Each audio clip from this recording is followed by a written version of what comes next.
দেখাই, এই প্লাস্টিক বোতলের মধ্যে প্রচণ্ড ছোটো ছোটো ছোটো ছোটো ছোটো ছোটো ন্যানো পার্টিকেলস থাকে, যে ন্যানো পার্টিকেলসগুলো জলের সঙ্গে মিশছে, এবং আমরা যখন জল খাচ্ছি সেগুলো হচ্ছে এতটাই ছোটো, সেগুলো আণুবীক্ষণিক, সেগুলো মাইক্রোস্কোপিক, সেগুলোকে চোখে দেখা যায় না।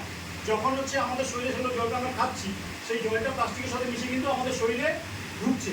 এবং খুব ডেঞ্জারাস একটা থট হচ্ছে সেটা, যে এই যে প্রসেসটা যেটা শরীরের মধ্যে রয়েছে, সেটা তোমরা জানো, তোমরা সবাই এখানে বড় বড় ছেলে মেয়ে, যে এটা কিন্তু শরীর খুব একটা বের করতে পারে না, শরীরের মধ্যে ডিপোজিট হয়। শরীরের বিভিন্ন রকম যে অর্গ্যানসগুলো রয়েছে, সেই অর্গ্যানসগুলোর মধ্যে ডিপোজিট হয়। কিন্তু মানুষের যে শরীর, তাকে বলা হয় মহামন্দির। মানুষের শরীর অনেকটা লেভেল পর্যন্ত অ্যাডজাস্ট করতে থাকে। যখন অ্যাডজাস্ট করতে থাকে পারে না, তখন সে কোলাপস করে। কিন্তু মুশকিলটা হচ্ছে আমরা বুঝতে পারি না যে কখন আমাদের বডি কোলাপস করতে চলেছে, কারণ আমাদের সেরকম কোনো নার্ভাস সিস্টেম নেই যেটা আমাদেরকে আগে থেকে ইন্ডিকেশন দেবে।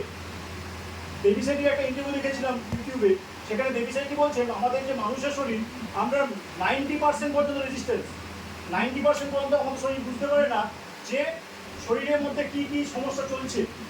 যখন 10% বাকি থাকে তখন শরীর ইন্ডিকেশন দিতে থাকে, কিন্তু অনেক সময় দেখা যায় যে সেটা অনেক দেরি হয়ে গেছে। আমাদের মেডিকেল সায়েন্স এখনো পর্যন্ত এতটা উন্নত হয়নি যে আমরা সেগুলোকে সব কিছু হচ্ছে সমাধান করে ফেলতে পারবো।